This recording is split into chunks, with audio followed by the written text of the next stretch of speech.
On parle de la télé-réalité et de ses dérives ce soir dans 15. En ce moment, il y a la 13e saison de Secret Story à la télé sur TFX, mais c'est sur les réseaux qu'on en parle le plus. Énorme bad buzz cette année avec des candidates accusées de harcèlement, de racisme et d'homophobie au sein de la maison. Forcément, sur TikTok et sur Insta, tout le monde prend parti. Résultat, à la sortie, torrent de cyberharcèlement contre ces candidates et ça va très très très très loin. Avec moi pour en parler ce soir, le spécialiste de la télé-réalité depuis près de 15 ans en France, Jérém Star, bonsoir. Bonsoir. L'une de ses candidates, Marianne, est sortie depuis 2 semaines du jeu et elle est actuellement placée en maison de repos. Elle a menacé dans une vidéo que vous avez tournée avec elle de se suicider face à la vague de haine qu'elle reçoit depuis sa sortie. C'est en train de déraper complètement là, non ?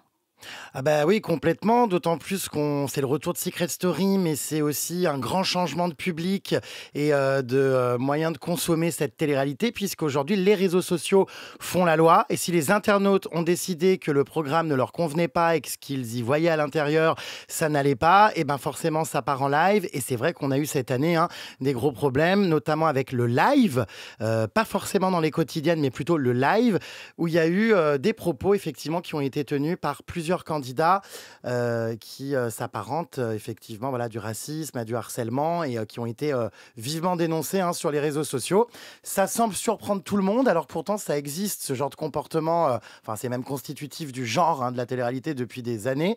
Ça existait déjà la première saison, mais c'est vrai que les réseaux sociaux n'avaient pas l'impact qu'ils ont aujourd'hui. Est-ce que la production, d'après vous, est responsable ? Est-ce qu'elle encourage ce genre de comportement ? À minima, elle ne protège pas assez ses candidats ? Qu'est-ce qui se passe ? La production, alors évidemment, la production ne va pas être responsable des propos tenus à la place des candidats, mais évidemment, la production a une responsabilité, à commencer par le fait qu'elle envoie des stimuli et qu'elle, évidemment, amène certains candidats parfois à se retrouver comme ça dans des situations de haine, de guerre, parce qu'elle les pousse un petit peu en dehors de leur retranchement pour créer la haine.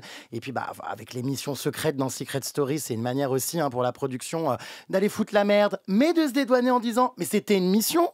Donc du coup, les scénarios passent beaucoup mieux quand on veut attiser la haine. La production, évidemment, est responsable des images qu'elle diffuse, mais surtout des sanctions qui ne sont pas prises. C'est-à-dire que la production, alors c'est quand même assez inédit, face au pressing des réseaux sociaux, la production cette année a diffusé à l'intérieur du programme une annonce de la productrice, on l'avait encore jamais vue, mais effectivement... Pour dire, faites attention, il y a des valeurs à respecter dans Secret Story, c'est ça ? C'était assez gentillet. Oui, ne dérapez pas. Mais ouais, c'est ça, il y avait eu un petit message comme ça. Il aurait peut-être fallu, pour les personnes qui ont tenu les propos les plus graves, parce qu'il y a quand même eu des choses, c'est vrai, assez poussées, parce qu'on parle beaucoup de Marianne, mais ça concerne quand même pas mal de candidats. À un moment donné, il y avait vraiment des propos, un petit peu un effet de groupe, comme on le voit depuis toujours, de toute façon, dans les émissions de télé-réalité, sur du rejet, du harcèlement, mais aussi des propos tenus. Mais en tout cas, oui, la production doit prendre des mesures. Et d'ailleurs...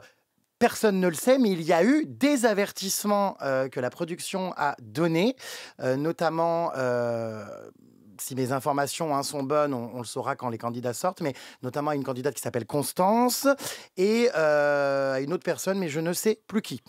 Mais en tout cas, il y en a eu, mais Marianne n'a pas eu d'avertissement, aussi étonnant que cela puisse paraître, puisqu'on parle de cette fameuse candidate. Marianne. Donc, il y a eu des avertissements qui ont été donnés, c'est-à-dire que la production a convoqué les candidats. 2 ont eu donc des avertissements, c'est-à-dire qu'au prochain dérapage, ils sont exclus. Vous avez des nouvelles de Marianne, elle va comment ? Marianne donc a été complètement lynchée évidemment sur les réseaux sociaux, et c'est assez intéressant de voir que pour le coup la production, pour la première fois dans toute l'histoire de la télé-réalité, a mis en place un accompagnement psychologique, enfin même psychiatrique, puisqu'elle a été placée en maison de santé. Donc ça va pas du tout là, elle l'a hyper mal vécu, et c'est vrai que oui, ça a été très, très loin, et je pense que la production a eu peur qu'on ait un suicide. Il y en a déjà eu. Celui de FX ? Exactement. Alors, pas suite à du harcèlement après une participation ou des propos dans l'émission, mais suite à, je pense aussi, un retour à la vie normale qui est parfois compliqué. Donc, peu importe en fait qu'on n'aime pas les candidats, Marianne, les gens qui la blâment ont sans doute leur raison de le faire, peu importe, mais en tout cas... je pense que personne n'a envie qu'il y ait un décès, donc il faut aussi, je pense, à un moment donné calmer le jeu, et la production l'a compris. Vous l'avez dit, le harcèlement dans la télé-réalité, c'est pas un phénomène nouveau entre candidats, j'entends d'abord. Aurélie Preston dans Les Anges, Marie Garet dans Secret Story aussi. Pourquoi on a l'impression que la société semble évoluer sur ce sujet, le monde de la télé-réalité, pas encore? Bah, de toute façon, la télé-réalité n'est ni plus ni moins qu'une représentation de la société. Donc oui, on a des connards dedans, oui, on a des gens gentils, oui, on a des racistes, oui, on a un peu de tout, hein. C'est un échantillon finalement du monde dans lequel on vit, qui en plus est un petit peu voilà, extrapolé par les caméras, l'enfermement, donc tout est beaucoup plus gros. Mais ce qui est sûr, c'est que oui, ça a toujours existé. On en parle beaucoup plus maintenant parce que les réseaux sociaux ont un vrai impact, un vrai pouvoir, même sur la production, et peuvent changer le cours du programme. Mais ça a toujours existé. Effectivement, Marie Garet, elle en prenait plein la gueule. Il y avait de l'acharnement sur elle. Toutes les émissions de télé-réalité ont de toute façon toujours mis en avant ce harcèlement. Et j'étais d'ailleurs le premier à le dénoncer il y a déjà 10-15 ans. On parlait d'Aurélie Preston. J'avais carrément fait un appel au CSA pour que les scènes de harcèlement, notamment les jets de seau d'urine sur elle, les matelas qui sont jetés dans l'eau, tout ça, soient signalés. Et il y avait déjà eu des sanctions à l'époque, hein. Aujourd'hui, on le voit, vous l'avez dit aussi, ça passe plus au niveau du public. En tout cas, il y a un vrai tribunal du net, des réseaux. Dès que les candidats dérapent, les réseaux sociaux, les gens sur les réseaux sociaux disent stop. Le problème, effectivement, c'est que ça se transforme très souvent en cyberharcèlement. Comment est-ce qu'on peut lutter contre ça? Alors, à la fois, je trouve qu'on est dans une société avec cette nouvelle génération jeune qui est soucieuse des enjeux de société, d'égalité, c'est super. Mais en même temps, on ne peut pas répondre à ce qui ne nous convient pas par En reproduisant, en faisant la même chose, en fait, finalement. Enfin, en dénonçant qu'une candidate harcèle une autre candidate, en la cyberharcelant à son tour. Voilà, c'est pas la solution de pousser au suicide quelqu'un. Donc c'est vrai que ça peut être très violent, les réseaux sociaux, et ça part beaucoup trop loin. Quand je vois les menaces de mort, en l'occurrence, on parle de Marianne, mais ce ne sera sans doute pas la seule, hein, les candidates qui Quand ont Constance été va sortir... incriminées. Quand Constance, par exemple, ou d'autres vont sortir, je pense que ça va pas être évident, même si la production travaille sur un lissage de l'image, et que je pense que Marianne restera toujours celle qui prend le plus, pour le côté un peu exemple, et puis c'est la première à être sortie. Mais oui, oui, ça va très très loin. Quand je vois vraiment les menaces, on va te décapiter, on va te retrouver, on sait où t'habites, on va s'en prendre à tes parents, ça part beaucoup trop loin, et ça dessert la cause, justement, qu'on dénonce. Vous-même, Jérém Star, vous avez été victime quand vous êtes devenu un personnage public. Vous vous êtes retrouvé au cœur de nombreux scandales. On vous a lynché à cette époque-là sur les réseaux sociaux. Comment est-ce qu'on se relève de ça? Bah, c'est vrai que souvent, je suis consulté par des candidats de télé-réalité qui vivent très mal, hein, l'après-télé-réalité, qui me demandent comment je fais, je vais jamais m'en sortir, ça va me suivre toute ma vie. Je leur réponds toujours, j'ai été dans cette situation, je me suis fait lyncher, je n'osais plus sortir dehors, et je peux te garantir que tout passe. Aujourd'hui, c'est toi qui es dans la sauce, mais ça va tellement vite sur les réseaux que demain, ce sera quelqu'un d'autre. Voilà, faut évidemment pas se suicider, faut garder espoir, les réseaux sociaux sont impitoyables, mais pour autant, tout finit par passer. Même si c'est un peu contradictoire parce que ça dure aussi dans le temps. Quand on a une étiquette, une image que les réseaux sociaux, que le tribunal populaire nous a donné, c'est parfois difficile. Mais je pense que voilà, on peut s'en sortir. Moi, c'est vrai que je milite activement, hein, contre le cyberharcèlement, et je suis content de ne pas m'être suicidé. Maintenant, on a vrai de révéler qu'il faut être riche pour pouvoir survivre, car il faut avoir les moyens d'aller en justice.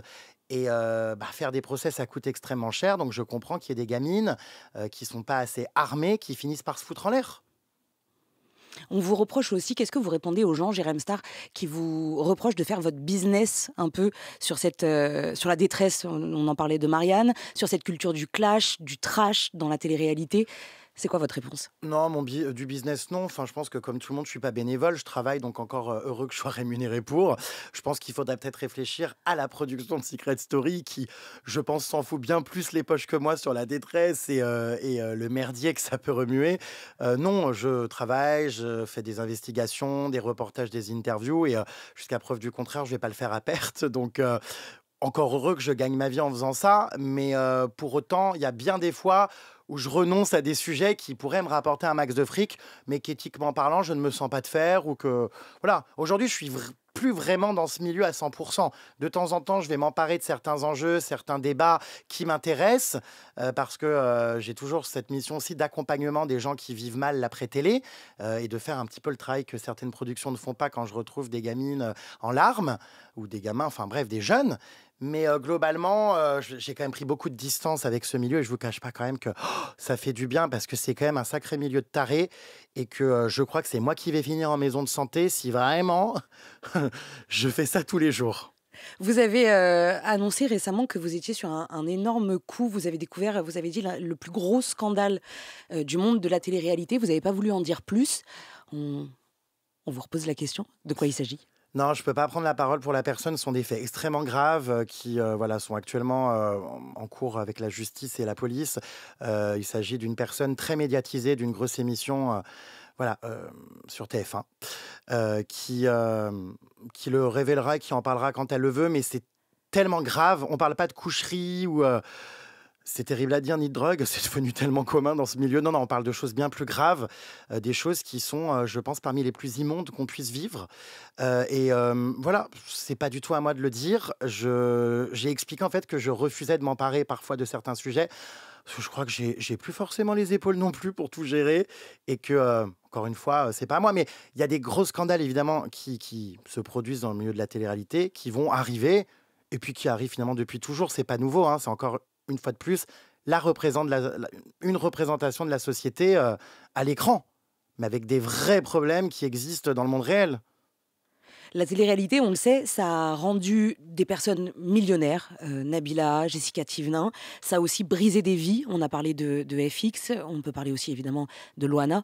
Vous conseillerez quoi aujourd'hui à tous ceux et toutes celles qui nous écoutent et qui se disent que c'est encore une voie d'avenir, la télé-réalité, pour devenir ensuite influenceur? C'est quoi votre conseil? Oui, bah, c'est sûr qu'on gagne beaucoup d'argent, hein. Moi-même, sans avoir fait de télé-réalité, bah oui, ce milieu-là m'a rendu millionnaire. Pour autant, est-ce que ça nous rend heureux? C'est un autre débat. Et on le voit, hein, tous ces candidats qui ont énormément d'argent, ou même bon, le cas Loana, hein, qui a été en plus la pionnière, qui avait tout hein, pour cartonner. Et on sait encore tout ce qui est Loana. Et pour autant, elle a sombré en enfer. C'est compliqué, je pense que le conseil qu'on pourrait donner à toute cette nouvelle génération qui rêve de percer et qui finalement perce beaucoup plus facilement qu'il y a 10 ans, parce que sur TikTok, n'importe qui, avec un algorithme en sa faveur, peut devenir, avoir 1 million d'abonnés, peut gagner un fric monstre. Attention, parce que ça peut ne pas durer dans le temps, il faut avoir un vrai concept, il faut avoir quelque chose à proposer et ne pas que ça repose que sur du vent, et puis surtout avoir conscience qu'on n'a jamais gagné sa vie et on n'est jamais devenu millionnaire juste en faisant de la merde. Enfin, je veux dire, il y a un moment donné, il faut aussi avoir quelque chose de construit et tout finit par s'effondrer et s'écrouler quand on n'a rien derrière. Et attention évidemment à la désillusion, tout peut s'arrêter à tout moment. On est très vite remplacé dans ce milieu et ça reste quand même très fragile, hein, ce système économique. Hein, on le voit, hein. Les placements de produits se sont effondrés, les influx voleurs ont tous été dénoncés. Tout peut s'arrêter pour tout le monde du jour au lendemain. Pour finir, Jérém Star, on a appris en début de semaine la mort de Thierry Ardisson. Vous avez été chroniqueur dans son émission Les Terriens du dimanche sur C8. C'était votre mentor. Ah oui, oui, Thierry Ardisson, pour moi, c'est le roi de l'interview. Enfin, tout comme lui, je suis tout aussi insolent dans mes interviews. Enfin, je me suis toujours énormément inspiré de lui.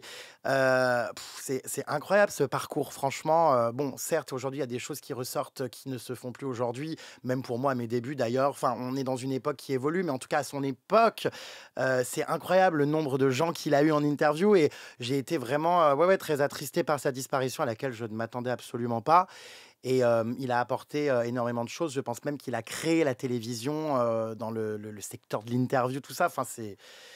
Oui, vous Voilà. comprenez aujourd'hui qu'on puisse, en revoyant certains extraits, se dire qu'il y avait quand même des choses très problématiques avec les femmes, avec les rappeurs, même avec les créateurs de contenu. Quand il Oui, a oui. interviewé Squeezie, c'était un petit peu du... Il se foutait un peu de sa gueule.